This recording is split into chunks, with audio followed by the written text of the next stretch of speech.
नमस्कार दोस्तों, स्वागत है आपका हमारे YouTube channel movie explain by Yadav तरुण।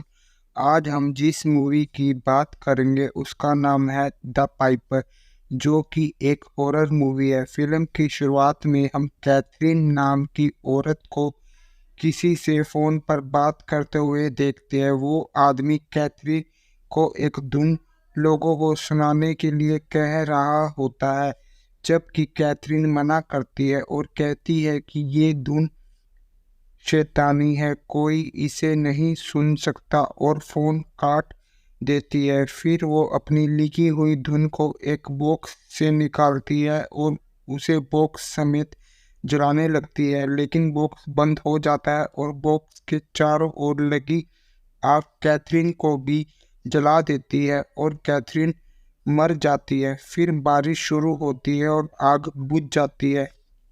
अब हम मेलिनी नाम की लड़की को फ्लूट बजाते हुए देखते हैं, जो कि एक अपने ऑर्केस्ट्रा ग्रुप के साथ एक धुन की प्रैक्टिस कर रही होती है। उसकी बेटी जोई भी वहाँ उस धुन को सुन रही होती है। जोई को ठीक से सुना ही नहीं देता, इसलिए उसने सुनने की मशीन लगाई होती है। उस ग्रुप का मास्टर गुस्ताफसन मेलनी को डांटता है और कहता है, तुम धुन औरों से अलग क्यों बजा रही हो? फिर अपने ग्रुप से कहता है, हम कैथरीन की बनाई धुन की प्रैक्टिस नहीं कर सकते और दूसरी धुन बनाने की कोशिश कर रहे हैं,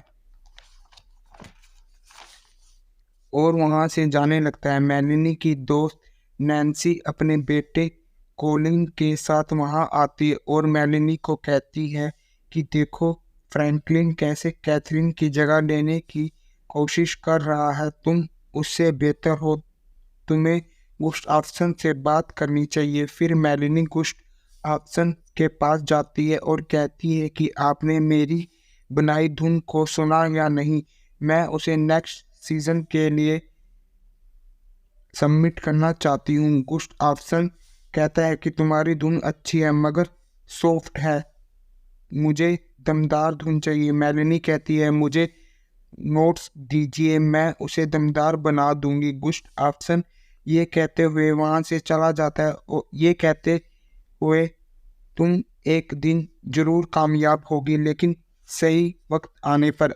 अब हम जोई और कोलिन को खेलते हुए देखते हैं। जोई कोलिन को छुप कर डरा देती है। तब नैन्सी आती है, उन दोनों को लेकर चली जाती है। अब हम मेलिनी को देखते हैं। वो गुस्ताफसन के पास जाती है और कहती है, मैंने अपनी धुन में कुछ बदलाव करे हैं। गुस्ताफसन कहता है, इसका कोई फायदा नहीं है, हमने फ्रैंकलिन की धुन को सिलेक्ट कर लिया है। मेलिनी कैसी है कि अगर मैं कैथरीन की धुन ढूंढ लाऊं तो? गुस्ताफसन कहता है, उसे कैथरीन की वो धुन चाहिए जिसे अब तक केवल एक बार बजाया गया है, जिसे बच्चों का कंसर्टो कहते हैं। मेलिनी कहती है, उन्हें उस धुन की सारी कॉपी जला दी थी। गुस्ताफसन कहता है, सिवाय अपनी पर्सनल कॉपी को छोड़कर, और ये धुन कंट्रोवर्शियल है, कई लोग इसे सुनने को बेकरार है। अब मेलिनी कैथरीन के घर जाती है। कैथरीन की बहन एलिस समझ जाती है कि वो यहाँ उस धुन के लिए आई है। एलिस कहती है कि कैथरीन इसे परफॉर्म नहीं करना चाहती थी और उसकी मौत तभी हुई जब वो इसे जलाना चाहती थी। मेलिनी उस धुन को जलाने का कारण पूछती है। एलिस कहती है ताकि वो धुन किसी के कानों में ना पड़े, और उसे जाने को कहती है। मेलिनी पास में ही छुप जाती है और एलिस के जाने के बाद घर में घुसकर उस धुन को ढूंढने लगती है। उसे वो बॉक्स मिल जाता है जिसमें उस धुन को लिखा हुआ है, लेकिन थोड़ा सा जला हुआ है। साथ में उस धुन की टेप भी पेश है जिसमें धुन की दो मूवमेंट है, फाइनल मूवमेंट नहीं है। वो उस टेप को वहीं पर सुनने लगती है। टेप तब तक खत्म होती है, तब तक रात हो चुकी होती है। तभी कांच की खिड़की पर कुआं टकराता है और वो डर जाती है। फिर वो टेप और कॉपी लेकर कार में रखती है और देखती है कार की चाबी अंदर भूल आई है। वो चाबी लेने अंदर जाती है तो उसे अंधेरे में साया नजर आता है। वो जल्दी से चाबी लेकर निकलती है और गुस्ताफ्सन के पास पहुंचती है। गुस्ताफ्सन कहता है ये अधूरा है, तीसरी मूवमेंट कहाँ है? मेलेनी कहती है मैं इसको पूरा कर लूंगी। अब मेलेनी उस दिन को जले हुए हिस्से को देखकर पूरा करने की कोशिश करती है और फिर से टेप सुनने लगती है। टेप सुनते हुए उसे कुछ दृश्य दिखाई देते हैं और जब वो टेप को बंद करके धुन की लिखी हुई कॉपी को देखती है तो उसे वह अपने आप पूरी हो चुकी होती है। अब वो अपने दोस्त फिलिप के पास जाती है और उस धुन को सुनाती है और लैटिन में लिखा हुआ कुछ दिखाती है, जिसका मतलब होता है सुरों को बेसुरा करो और अराजकता फैलाओ। फिर मेलेनी टेप के आखिर में रिकॉर्ड हुई आवाज़ को कोलिन को सुनाती है। अब हम जोई और कोलिन को देखते हैं। जोई बोल लेने जाती है और कोलिन उस टेप को सुनने लगता है। जोई आकर उसे मना करती है, इसको छूने की परमिशन नहीं है। कोलिन कहता है इसे सुनकर मुझे एक झील दिख रही थी। फिर दोनों एक जगह जाते हैं और हाइड एंड सीक खेलने लगते हैं। कोलिन उसे ढूंढने लगता है। कोलिन एक कमरे में पहुंच कर लाइट ऑन करता है तो उसे कोई दिखाई देता है। तभी जोई भी वहाँ आ जाती है और कोलिन डर कर भाग जाता है। अब हम कोलिन को सोते हुए देखते हैं। उसे कुछ आवाज़ सुनाई देती है जिसमें वो डर कर उठ जाता है। वो बेड के नीचे देखता है तो उसे चूहा दिखाई देता है। वो डर कर पीछे अलमारी से टकराता है। तभी अलमारी से किसी का हाथ उसके कंधों पर पड़ता है और उसकी आंखें सफ़ेद हो जाती है। नैन्सी मेलेनी को उठाती है और कोलिन के गुम होने की रिपोर्ट पुलिस में लिखवाते हैं। अब गुस्ताफ्सन को देखते हैं। वो मेलेनी से पूछता है ये धुन कब तक कंप्लीट हो जाएगी? मेलेनी कहती है मैं कल तक हो जाएगी। गुस्ताफ्सन अपने और ऑर्केस्ट्रा ग्रुप के साथ पहली और दूसरी मूवमेंट की रिहर्सल करने लगता है, जबकि मेलेनी वहाँ बैठकर सुनने लगती है। धुन बजते हुए फ्रैंकलिन चक्कर खाकर गिर जाता है और मेलेनी की नाक से खून निकलने लगता है। मेलेनी नाक साफ करके फिलिप को फ़ोन करती है और पूछती है क्या म्यूजिक किसी की तबीयत खराब कर सकता है। तभी उसकी नज़र एक पेंटिंग पर पड़ती है। पेंटिंग में जो झील होती है उसी का दृश्य उसे उस धुन को सुनते हुए देखा था और एक किताब में कुछ खोजने लगती है। उसमें एक पाइपर की कहानी थी।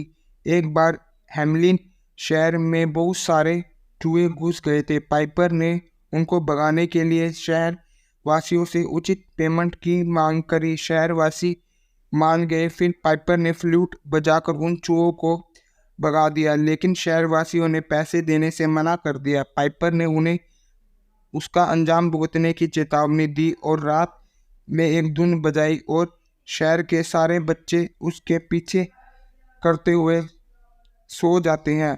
अब हम देखते हैं जोई उस धुन को सुनने लगती है। उस धुन को सुनते हुए उसे अजीब सा महसूस होता है और वो हेडफोन उतार देती है। वो उस धुन को सही से सुन नहीं पाई क्योंकि उसने कान की मशीन नहीं लगाई हुई थी। मेलेनी अब सो कर उठती है तो देखती है कि वो धुन अपने आप पूरी हो गई थी। अगले सीन में हम पार्क में जोई को देखते हैं। जोई की नज़र एक बेल पर पड़ती है। वो उस बॉल को पीछे पीछे बस में चढ़ जाती है। बस की खिड़की से वो बाहर किसी को फ्लूट बजाते हुए देखती है और उस बस की खिड़की के शीशे टूट जाते हैं। अब हम देखते हैं जोई मेलेनी को बताती है मैंने उस धुन को सुन लिया था। कोलिन ने भी उसे सुना था। मेरी मशीन खराब होने की वजह से मैं उसे ठीक से नहीं सुन पाई, लेकिन कुछ महसूस हुआ। जोई डरने लगती है। मेलेनी उसको शांत कराती है। मेलेनी अलमारी खोलती है तो वहाँ उस चूहा देखकर डर जाती है। तभी जोई उस पर अटैक करता है। नेक्स्ट सीन में हम देखते हैं मेलेनी उस धुन को लिख रही होती है। जोई आकर देखती है कि मेलेनी का चेहरा अजीब सा हो गया है। जोई उस धुन को फाड़ देती है तो मेलेनी होश में आ जाती है। अब मेलेनी गुस्टाफ्सन के पास जाकर उस धुन को बजाने से मना करती है, लेकिन वो नहीं मानता और मेलेनी को ऑर्केस्ट्रा ग्रुप से बाहर निकाल देता है। बाहर जाते हुए मेलेनी की नज़र नैन्सी पर पड़ती है। नैन्सी ऊपर जाकर कूद जाती है, जिससे नैन्सी की टांग टूट जाती है। अगले सीन में हम फिलिप को देखते हैं। वो मेलेनी को स्टेप को क्लियर करके सुनाता है, जिससे सुनकर मेलेनी कहती है ये कैथरीन की आवाज़ नहीं है और इसका मतलब क्या। फिलिप कहता है ये लैटिन में है, इसका मतलब अराजकता ही मेरी दुनिया है। मेलेनी उस धुन का हल खोजने कैथरीन के घर जाती है। वहाँ जाकर उसको इसका हल मिल जाता है कि इसे उथल पुथल हुई धुन को सुरीला करना होगा। अब जोई को कॉलिन की आवाज़ आती है और वो उस आवाज़ के पीछे जाती है, लेकिन वो कॉलिन नहीं पाइपर होता है और जोई भी गायब हो जाती है। अब हम फिलिप को देखते हैं। उसे वो धुन सुनाई देने लगती है। वो उस धुन की आवाज़ से परेशान होकर अपने एक कान में पेन घुसा देता है। जब दूसरे कान में पेन घुसाने लगता है, मेलेनी आकर उसे रोक देती है और देखती है कि जोई भी गायब है। हॉल में एक इवेंट था जहां गुस्टाफ्सन उस धुन को परफॉर्म करता है। मेलेनी वहां पहुंचकर लाइट ऑफ कर देती है। अब हम देखते हैं पाइपर फ्रैंकलिन के शरीर को फाड़ कर बाहर निकलता है और गुस्टाफ्सन को मार देता है। फिर पाइपर फ्लूट बजाता है और पाइपर की दुनिया का दरवाज़ा खुलता है, जिससे सारे बच्चे जाने लगते हैं। मेलेनी भी उस दरवाजे में चली जाती है और वह देखती है कि पाइपर के पीछे पीछे सारे बच्चे जा रहे हैं और जोई भी वहाँ है। वो जोई को पकड़कर उसके कान की मशीन हटा देती है, जिससे जोई होश में आ जाती है और वो दोनों उस दरवाजे से बाहर आ जाते हैं। पाइपर उनको देख लेता है। वो बाहर आकर मेलेनी पर हमला करता है और जोई को लेने उसके पीछे जाता है। जोई एक जगह छुप जाती है, लेकिन पाइपर वहाँ भी पहुँच जाता है। तभी मेलेनी उस धुन को सुरीला करके बजाने लगती है, जिससे पाइपर को तकलीफ होने लगती है। ये देख जोई भी मेलेनी के साथ उस धुन को बजाने लगती है। फिर पाइपर के शरीर से चूहे निकलते हैं और पाइपर को खा कर उसको ख़त्म कर देते हैं। उसके ख़त्म होते ही कॉलिन और सारे बच्चे वापस आ जाते हैं। लास्ट सीन में हम जोई को देखते हैं जो फ्लूट बजाना सीख रही होती है। वो अपनी टीचर से कहती है मैंने एक धुन बनाई है, आप उसे सुनना चाहेंगे। फिर वो धुन बजाने लगती है और उसकी आंखें चमकने लगती है। इसी के साथ ये मूवी ख़त्म हो जाती है। अगर वीडियो अच्छी लगी तो वीडियो को लाइक शेयर एंड चैनल को सब्सक्राइब करें। धन्यवाद। पत्नी के साथ